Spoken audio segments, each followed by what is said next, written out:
तिकडे प्रगती महाविद्यालयातील ईव्हीएम मध्ये तांत्रिक बिघाड झालाय। अमरावती शहरातील गाडगेनगर परिसरातील ही घटना आहे।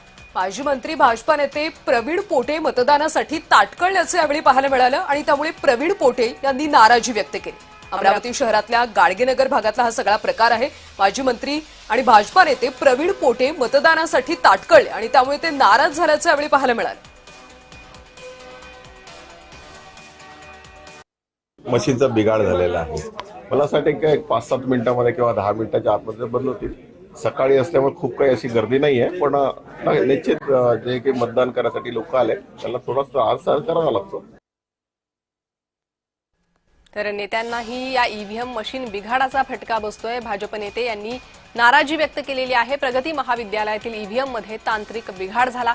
प्रवीण पोटे यांनी नाराजी व्यक्त केली। प्रगती महाविद्यालयातील ईव्हीएम मध्ये तांत्रिक बिघाड झाला होता।